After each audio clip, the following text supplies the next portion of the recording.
Hi, this is Sandy Warren, and I am a collaborative coach, a transformational coach. Name of my business is Wellness with Attitude. And this month of March, I've been talking with you about the lion and the lamb and how we use our different characteristics to make things happen in our lives. How we work, how we play, how we parent, how we take care of our own self care. So I want to bring our attention now to this past year. And there have been times in this past year where I imagine you've had a lot of different emotions, and you've been the lion and you've been the lamb. As we talked about, the lion is more likely to go out and hunt and come bring food back to the pride, but is some picture of strength, the driving force, if you will. The lamb is part of the flock, so a little bit more home oriented and maybe taking care to nurture the little lambs. So, what has COVID this year, brought to you as far as what has what have been your triggers? How have you adjusted? So I'm going to suggest perhaps for this one that you take out a little paper and pencil and try to just jot things down as I go through. And I'll give you some of my examples because I think as a coach, part of my job is to also be vulnerable to you and to show my underbelly. And that is something that helps us to relate better to one another. So, in addition to asking you some questions, I'm also going to give you some of my answers. So, let's jump right in. Maybe put a pad to pencil or pen to paper, I guess would be a better way to say that.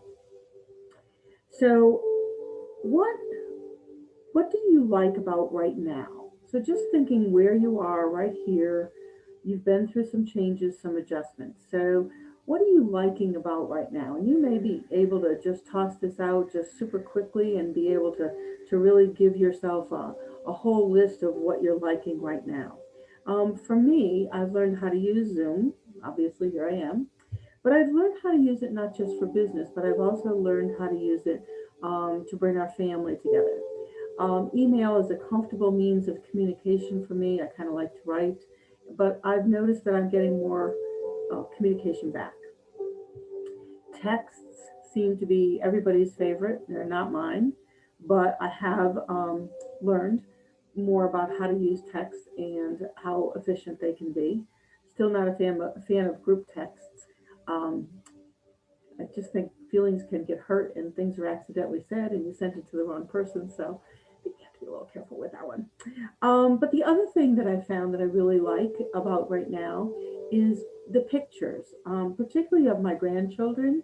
And so I have a picture frame that they can send pictures to. And so in the morning I can get up and punch the little button that says see new pictures.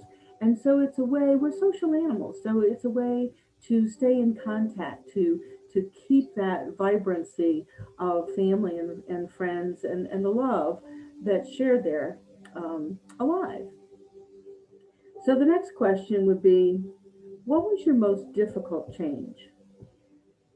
So a lot of people don't love change to begin with, and this change was pretty much not particularly voluntary. And so you might have had some thoughts about that this change. And just as in stages of life, seasons of life, death, there are stages of death, there's stages of grieving. And I think if we're honest with ourselves here, we probably felt some stages that we went through.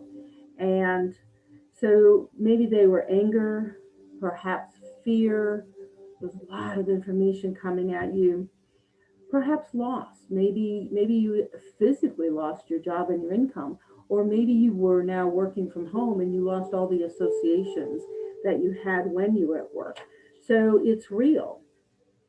Those losses, that anger, those transitional moments, um, being told what to do and when you could go out and if you could shop and all of the limitations that were put on you, it's normal to have some resistances in that.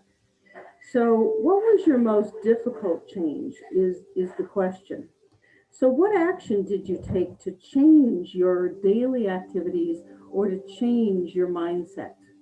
So, activities you might have decided to walk more. My neighbors were out walking more. The dogs were out. Dogs were exhausted. Um, Maybe you decided meditation's never been for me, but this is the time that I need to do some meditation.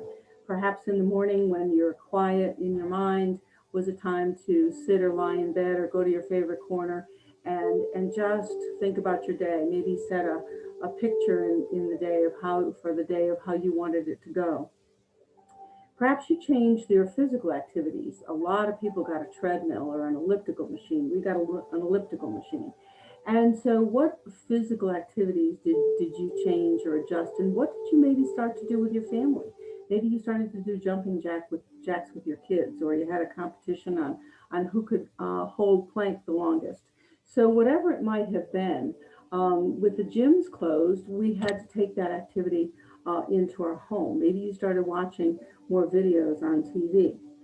So, the next question is, can you articulate where you are right now, where your passion is right now, and if you're more clear on your mission or your passion in your life?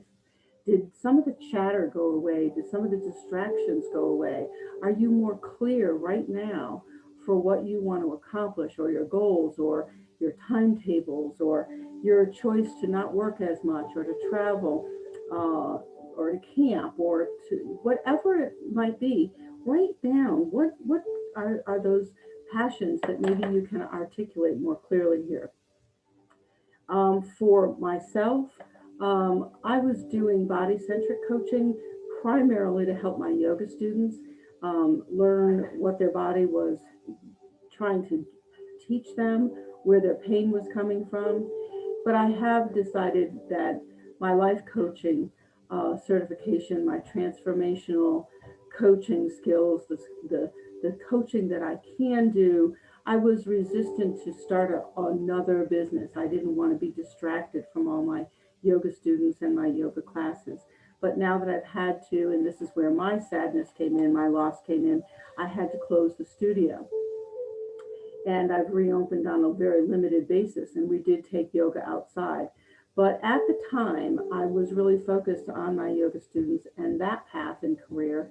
And I was very hesitant to open up my new coaching business, my education online through Tony Robbins and Dean Graciosi and the mastermind group that I joined. And honestly, the money that I've spent to be able to bring my message out to more people. I had a hesitation to do that, not a fear, but just didn't want to overwhelm myself. I've reached a nice season in my life where I don't have to work 8 to 6 or 8 to 7 or weekends. And so I wanted to be careful of my balance. But I think that my passion now from my heart is to bring my teaching, my education, my ability to use my insights, my ability to ask good questions and pull the information out of people, my ability to help them understand what their body is saying to them. That's what my heart and my passion are doing for me in 2021. So, what is your heart and your passion saying to you? What do you want to pull forward into this year?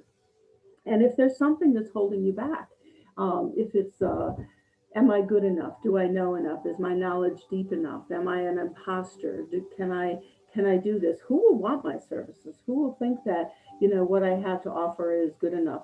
Those are all great reasons to look at a coach, and I would be delighted if you would have a conversation with me and talk to me about that. But how can you go forward in your growth? And what is your plan? So here's your last question. Do you have a plan? Have you written it down? Have you talked to somebody about it? Have you plotted it out? Have you put a time frame to it? And if you're doing those things, then here's a fun question. What are the roadblocks? There are always roadblocks. You know, whatever it might be. The first one is often money. The second one is often time. The third one is, do I have enough knowledge? The fourth one is, I'm overwhelmed. Where do I even begin? Who would my clients be? So there are always things that will be your roadblocks. And once you define the roadblocks, then you can start working on your solutions. And again, there are coaches to help you with the solutions, to help you get by the old stories. As I said before, what's holding you back? What's holding your head back? So, what are your old stories? Mine and ours in the beginning were probably anger and loss and fear. And then as we go through those stages, we start to come out the other end because we can't stay there forever. We're going to break out. Many of us have already made different choices, and perhaps you're one of them. And maybe a coach is here to help you celebrate those changes and those choices, and then decide what are your next ones and how can you take those successes and move forward. So that's my little lion and lamb story for today. I hope that you've enjoyed our Thoughtful Thursday together and that this has been of value to you. Write down those questions, review them, maybe talk with a friend or your partner or even the kids. You know, the kids have such an interesting way of just breaking through fear barriers, especially to help somebody else with some of their goofy questions or some of their ideas, and nothing is out of bounds. So have some fun with this. It's not meant to be a difficult process. It is meant to be a real one, though. And so I hope that this has been of value to you. This is Sandy Warren, Wellness with Attitude, collaborative coach helping you to navigate the curves of life, signing off. Have a great day.